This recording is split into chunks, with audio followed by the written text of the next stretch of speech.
Morning বন্ধুরা, welcome back to my channel. আজকে অনেক সকালবেলা উঠেছি আর এটা হলো শ্রাবণ মাস শুরু হওয়ার আগে, মানে আষাঢ় মাসের শেষ দিন মঙ্গলবার ছিল। তো সেদিনে ব্লগ করেছিলাম, এখনও পর্যন্ত পোস্ট করে উঠতে পারিনি। তো যাই হোক, তাই আর বেশি দেরি না করে পোস্টটা করে দিচ্ছি। সকালবেলা উঠে তো আমার যেগুলো কাজ থাকে সেগুলোই করছিলাম, আর আজকে আমার সব কাজ ঠাকুর ঘরে। Hi guys, welcome back to my channel TVS time story. তোমরা সবাই কেমন আছো? আশা করছি সবাই খুব ভালো আছো। আমিও কিন্তু খুব ভালো আছি। তো সকাল সকাল উঠে পড়েছি। আজকে ঠাকুর ঘরে প্রচুর কাজ আছে, তো সেই কাজগুলো করব। কেননা কয়েকদিন আগেই তো আমাদের ওষুধ উঠলো, তো এর জন্য আমাদের ঠাকুর ঘর আবার নতুন করে পরিষ্কার করতে হবে। কতদিন পুজো দেওয়া হয়নি। কালকে গোপাল ও বাড়ি থেকে এ বাড়িতে নিয়ে আসা হয়েছে। আজকে সুন্দর করে পুজো দেবো, সব কিছু পরিষ্কার টরিষ্কার করে। তো চলো সাথে থাকো, দেখতে থাকো ব্লগটা। সবার প্রথমে ভাবলাম যে আসনটাই পরিষ্কার করে নিই, কেননা ঘর পরিষ্কার করলে আসনটা যতক্ষণ না পরিষ্কার করতে পারছি মনটা শান্তি হচ্ছে না। আর এত ধুলোবালি পড়েছে, কতদিন থেকে তো ঠাকুর ঘরে আসাই হয় না। এত ধুলোবালি পড়েছে যে সাদা আস্তরণ পড়ে গিয়েছে। তো আমি একটা শুকনো কাপড় দিয়ে আসনটা খুব সুন্দর করে মুছে নিচ্ছি। আর জানো তো, এটা করতে আমার অনেক সময় চলে গেছে। আর ভিডিওতে তো শর্ট টাইমের মধ্যে দেখানো হয়, তো একটা কাজ করতে অ্যাকচুয়াল কত সময় লাগে সেটা কিন্তু কেউ বুঝতে পারে না, যে করে সেই শুধু বুঝতে পারে। আর ভিডিওতে যা দেখা যায় পুরোটাই কিন্তু মানে সেই টাইমের মধ্যে যে হয় তা না। তো যাই হোক, এরপরে আমি সব পরিষ্কার টরিষ্কার করে নিয়েছি। জানো, ঠাকুরের অনেক জামা কাপড় ধুয়ে দিয়েছি। ঠাকুরের যত জামা কাপড়, তারপরে হচ্ছে কাপড়, এমনি কাপড় চোপড় ছিল, বিছানা চাদর ফাদর সব ধুয়ে দিয়েছি। এখন আমি গোপুসোনাকে সুন্দর করে স্নান করিয়ে নিব। এতদিন তো আমার মায়ের আদর খেয়েছে, আজকে থেকে আবার আমার আদর খাবে। কেননা শ্রাবণ মাস পুরোটাই আমি চেষ্টা করব আমার গোপুসোনার খেয়াল রাখার। তো আমি সের জন্য খুব সুন্দর করে গোপুসোনাকে স্নান করিয়ে নিচ্ছি। আর অনেক গরম পড়েছে, জানো তো। ওয়েদার একটু ভালো আছে, হয়তো বৃষ্টি পড়বে ভাব, কিন্তু বৃষ্টি এখনও পড়েনি। খুব সুন্দর একটা ওয়েদার, তো গরমও ছিল, এর জন্য আমি সুন্দর করে ওকে স্নান করিয়ে দিচ্ছি।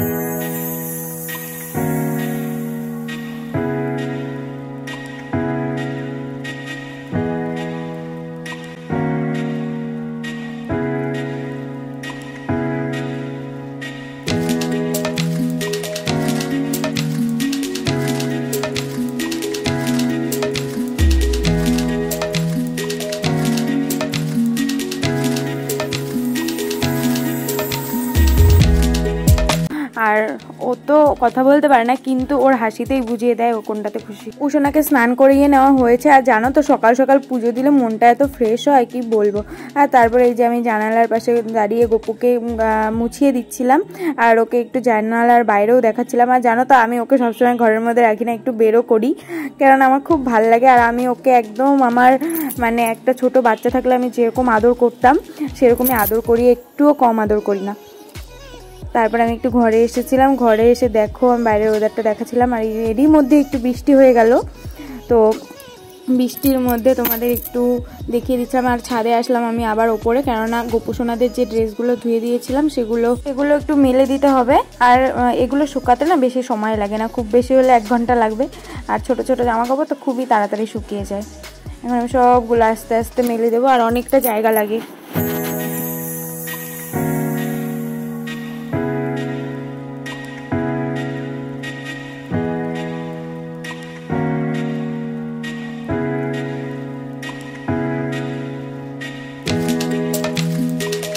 তারপরে চলে আসলাম ঘরে, কেননা সকাল থেকে একটুও বসার সময় পাইনি। আর এখনও দেখতে পাচ্ছ সময় পাচ্ছি না, কেননা এই যে বাসনপত্রগুলো কালকে তো ধুয়ে রাখা হয়েছিল, এগুলো আর র্যাকে তুলে রাখা হয়নি। তো আমি সুন্দর করে র্যাকে তুলে রাখলাম।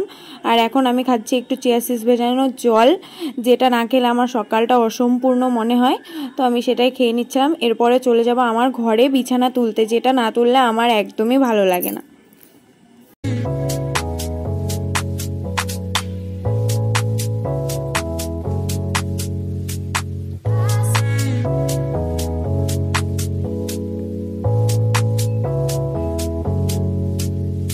তারপরে চলে আসলাম চা করতে।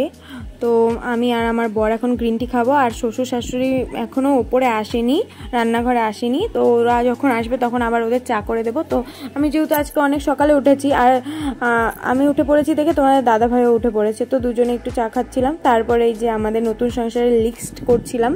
তো তারপরে আমার শ্বশুরমশাই শাশুড়িমা চলে আসলো, এরপরে কিন্তু আমি ওদের আবার চা করে দেবো।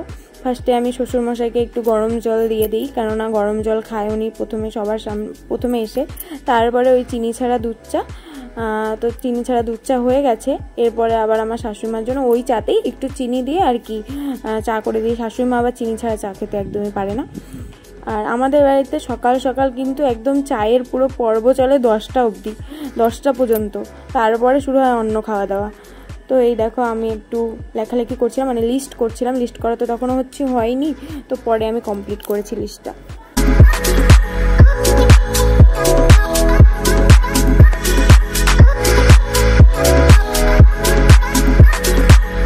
এরপরে আমি আর আমার শাশুড়িমা মিলে রান্নার সমস্ত জোগাড় করে নিয়েছি, মানে যা যা রান্না হবে। শাশুড়িমা অর্ধেক কেটেছে, আমি অর্ধেক কেটেছি। আর এরপরে আমি খেয়ে নিলাম সকালে ব্রেকফাস্ট, চিড়ে জল আর সাথে চিনি অল্প। এরই মধ্যে আমি চলে এসেছি ঠাকুরের জামা কাপড় তুলতে। আর আজকে আমাদের নিরামিষ, যেহেতু কালকে থেকে আমাদের শ্রাবণ মাস শুরু হবে, আর আজকে মঙ্গলবার, এমনিতেও আমাদের নিরামিষ।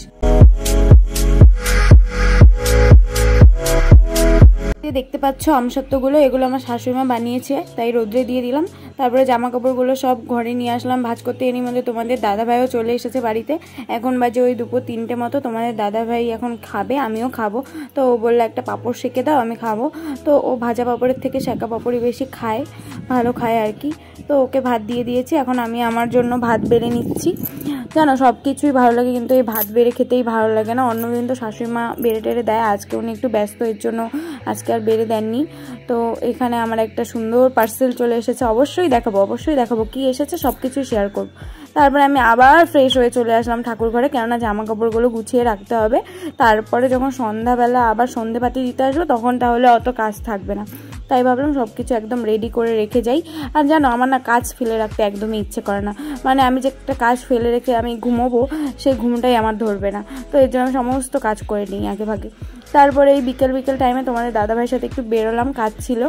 আবার বাড়ি এসে একটু সন্ধে দিয়ে তারপরে যে আমার শাশুড়িমাকে চা করে দিব, আর আমি নিজেও একটু চা খাবো, কেননা আমার ভীষণই আজকে অনেকটা খাটনি হয়ে গেছে, যার জন্য আমার শরীরটা অতটা একটা ভালো লাগছে না। তাই ভাবলাম একটু চা খাওয়া যাক।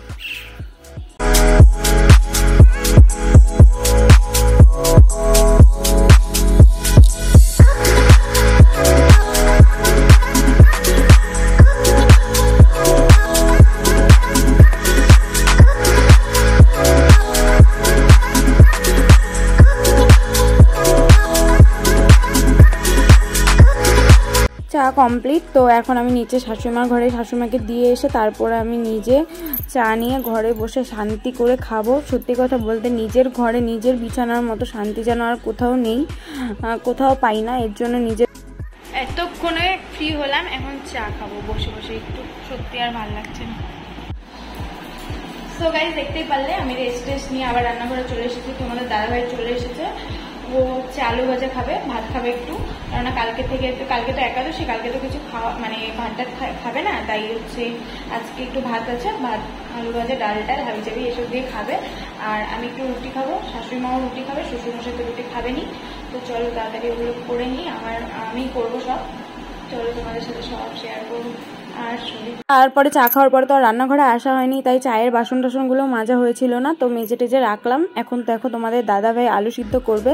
আর তাড়াতাড়ি আলু সিদ্ধ করার টেকনিক হলো এইরকমভাবে ইলেকট্রিক কেটলিতে আলুগুলো ছোট ছোট করে কেটে পুরো সিদ্ধ করে নেবে। আলু সিদ্ধ দিয়ে নাকি ভাত খাবে। তো ওর এই প্রসেসটা আমার খুব ভালো লাগে, শর্টকাট প্রসেস, বাট ভালো, খুব ভালো, তাড়াতাড়িও হয়ে যায়, আর কোনো ঝামেলা নেই, সেরকম কোনো খাটনিও নেই। তো আলু সিদ্ধ দিয়ে ভাত খাবে। আর আমার এইদিকে কিন্তু অলরেডি আমার রুটি করা হয়ে গেছে, আমি খেয়ে নেব। আজকে আমি ভাবছিলাম যে কি দিয়ে রুটি খাবো, তারপরে ভাবলাম যে চলো আম দিয়ে দুধ দিয়ে রুটি খাওয়া যাক। আর কালকে হলো একাদশী, তো আজকে একটু ভারী তো খেতেই হবে। স্নানটা আমি করে ফ্রেশ হয়ে আসলাম, এখন বাজে 12টা। তো আমার কাজও কমপ্লিট, এখন আমি ফ্রেশ হয়ে গেছি। এখন আমি মানে বিছানায় শুতে পারলে ভাবছি, প্রচণ্ড পরিমাণে ঘুম পাচ্ছে, প্রচণ্ড পরিমাণে ক্লান্ত। তোমাদের সাথে তো সব কিছু শেয়ারই করেছি, দেখেইছো। তো চলো আজকের ভিডিও এতটুকুই, দেখা হচ্ছে নেক্সট কোনো ব্লগে। তো ততক্ষণ তোমরা আমার এই ভিডিওটা দেখে আমার ভিডিওতে like, comment, share, subscribe and follow করতে ভুলো না। তো চলো টাটা, ভালো থেকো, সুস্থ থেকো। দেখে নাও, এই হলো সেই পার্সেলটা যেটার মধ্যে ড্রয়ারটা ছিল। ড্রয়ারটা আমার খুবই দরকার ছিল, আর খুব সুন্দর এসেছে। কেমন লাগলো অবশ্যই জানিও। টাটা।